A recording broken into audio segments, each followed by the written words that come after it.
eso vamos a volver. No vaya a ser que la gente vaya a pensar que la dejamos con las ganas de poner el ejemplo de Germán Petersen. Ya estamos de regreso aquí en Ángulos. Y a ver, antes de la pausa te interrumpimos de la manera más grosera. Abrupta. Pero bueno, está bien. Bueno, venga tu ejemplo. Yo sé que no es personal, Ricardo. Sí, no. Pero no, el ejemplo que iba a poner era Fernando Serrando, donde hace una arenga al voto conservador que ya estaba con él y, digamos, quiere retenerlo o meterlo de manera más marcada al redil. El problema aquí... Cuando hace el guiño a lo del cardenal, ¿va? Exactamente, incluso hay una alusión al cardenal Posadas, me parece, y que creo que esa es una estrategia fallida. ¿Por qué? Porque en un debate como este, en el que tú quieres consolidarte como segundo lugar y quieres disputarle al candidato ganador, en este caso Aristóteles, Sí, no vas por lo que ya no tienes. tienes que ir por lo que ya tienes, que además es un voto que no se te va a ir por nada del mundo porque no hay un candidato que sea más o menos buen sustituto del voto ideológico. Hay quien dice que Enrique Alfaro, ¿cómo te podré decir? No creo que, no, a ese grado no, es decir, este tipo de alusiones tan conservadoras. Espero que ¿No más conservador del PAN? Sí, yo también Alfaro creo tiene que un no. discurso que se acomoda a cierto voto conservador, pero no es un discurso conservador en términos morales, por ejemplo. ¿No? En términos políticos habrá que ver, económicos habrá que ver, pero morales claramente no lo es. No necesariamente es progresista, pero conservador no es. Sí. La tercera vía. Es pues, de centro, ¿no? Ahora yo quedé más confundido que antes. Oye, cognitivamente... Es muy pragmático, Alfaro, en ese Sí, sentido. es correcto. Nomás déjenme decirles, cognitivamente, de lo que construyeron, de qué patrones de pensamiento construyeron las palabras, me parece que es como el discurso de la demagogia. ¿De ellos o del debate? Del debate de Jalisco, del debate de Jalisco del día de ayer. Muy pocos datos. Una emocionalidad que fue desde el 31 hasta el 47%. El más alto fue Fernando Guzmán, con 47 de cada 100 palabras.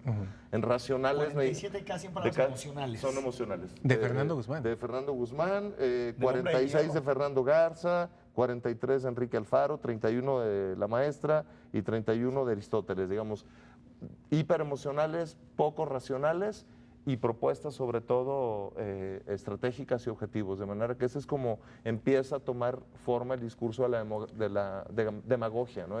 Sacan las propuestas como mago de la manga. Es lo que ¿no? te iba a decir, más allá de que algunos midiendo las propuestas, pues prácticamente hacen una línea y con eso ya quedan. ¿Quién fue el que propuso más? El que propuso más el día de ayer fue Fernando Guzmán, con casi 35%. Pero fíjate, El tema es que bajo qué tipo de propuestas. Y Fernando construyó sus propuestas sobre todo a través de propuestas genéricas. Me parece que ha sido en los dos debates el tema. Toda la argumental ha sido en torno a adjetivos.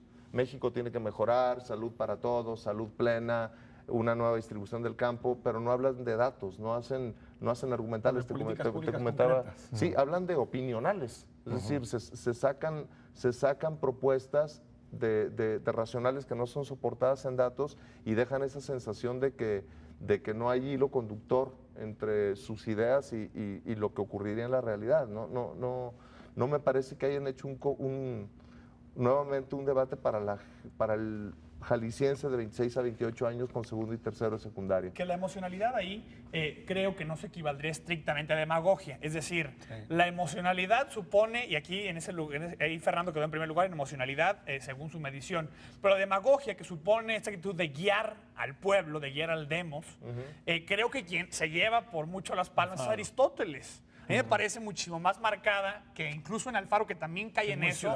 Este discurso de yo nací en tal parte de la ciudad, esa es mi extracción, esta alusión permanente a ese origen. Miren, me di cuenta, y a permanecer ahí. Hubo una similitud entre Peña Nieto y Aristóteles porque los dos utilizaron el mismo recurso de yo descubrí el rostro de la pobreza cuando fui al barrio en el que Doña Chonita se parte el alma todos los días. Humanizar. ¿No? También un tema muy interesante que se extrae de aquí de los datos que nos pasa Carlos.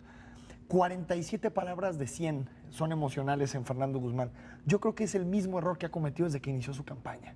Lo han querido construir como un candidato vinculado a la ciudadanía, con el rostro amable, cuando el tema que más le preocupa a los jaliscienses y a los mexicanos, el tema de seguridad, era un secretario general de gobierno que lo podría haber construido como un hombre fuerte, incorruptible, como un hombre que nos iba a llevar a mejores senderos en términos de justicia y políticas públicas, y creo que seguirlo construyendo en este lado emocional es seguir de hecho, viendo fíjate, el debate. Cae en un error estratégico también, Fernando, porque la nota la da en la rueda de prensa después del debate, no en el debate, cuando los reta al polígrafo a Enrique Alfaro y Aristóteles Sandoval. Señor, ¿por qué no lo dijo en el debate cuando tenía todos los medios? Es el Fernando, ¿no? Y que además, por ejemplo, para efectos de eslogan de campaña, se ha agarrado características que no pegan tanto con la opinión pública. Con experiencia y honradez avanzamos más. No es lo mejor que puedo ofrecerle es que tú te acuerdes del eslogan. El eslogan hay que tener más o menos todos bien ubicados, pues estamos dedicándonos a esto. Pero con experiencia y honradez avanzamos más. Me parece que agarra experiencia y honradez cuando tiene mejores activos que venderle al electorado. El tema del hombre fuerte. La experiencia, pero sería bueno que le enfocara a la solidez, a la contundencia, a la fuerza, al orden público, por ejemplo. Pero eso es adjetivar. Vuelvo nuevamente, es como decir agua para todos, en vez de decir concretamente, digamos, tapar el tema de las fugas y dar acciones concretas que acompañen. ¿Tan concreto, Carlos? Yo creo que un poco más concreto, sobre todo porque ¿no? Un eslogan claramente no. El debate es un contenedor. Entonces tú tienes solo el tiempo del contenedor. Tenían ayer 8 minutos y medio por bloque. Entonces tú decides en qué. Entonces yo digo, ¿para qué sirven 47% de palabras emocionales si no dices destinos? Es decir, ¿a qué amenaza te conduce o a qué oportunidad? Yo creo que la emocionalidad está perfecta en el discurso de plaza, en el meeting, en la arenga, en el discurso de cierre, en el discurso de victoria, etcétera. Pero en el debate me parece que el chiste es comportarse. Oigan, y hay una parte que también se tendría que analizar, porque, a ver, por analizar de repente un poco la forma y la lista de las propuestas, efectivamente no entramos al cómo, y hay algunos que cayeron en francas contradicciones. Totalmente. Por ejemplo, Enrique Alfaro, en el tema del agua, dice, no al segundo acueducto de Chapala y no a la presa de Zapotillo. Entonces, en 5 años ya no tenemos agua. ¿no? Es que habrá una política de austeridad republicana. Lo que él propuso es traer el agua del Río Verde, pero nuevamente el tema de las cifras, y aquí un tema, ¿por qué no acuerdan cifras antes? Porque Alfaro dijo que había 2,5 millones sin seguro popular, Aristóteles dijo 900,000, y Fernando Guzmán dijo 0. De manera que debiera de ser un delito decir un dato falso. Es decir, ¿por qué no acuerdan? Por lo menos debería ser sancionado por la opinión pública. Es que el debate es un bien público. No, probablemente no cárcel, pero es un bien público y mentirle al bien superior que va a decidir quién lo va a gobernar, me parece que debiera... Y también es una sobreregulación. O sea, la construcción de las cifras te puede arrojar resultados distintos, aún cifras bien construidas metodológicamente hablando. Los mentirosos también dicen por cifras. supuesto. O sea, claro, y están fundamentadas metodológicamente de alguna manera, desde cierto punto de vista. El tema con esas sobreregulaciones es que le metes todavía más atribuciones al árbitro electoral y con las que tiene ya es muchísimo, pues, no está rebasado.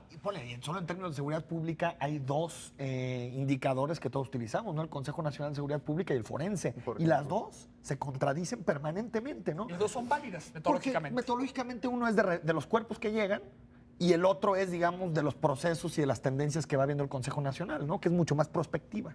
Entonces, bueno, al final decidir cuáles son las cifras oficiales te llega, yo creo que un autoritarismo electoral, de definir estas son las fuerzas que tienen que utilizar, una sobreregulación que al final también te lleva una pendiente. Y hablando de autoritarismos, tenemos al autoritario, el productor, diciéndonos, esto es una pausa y se van ahorita. Regresamos. Bien.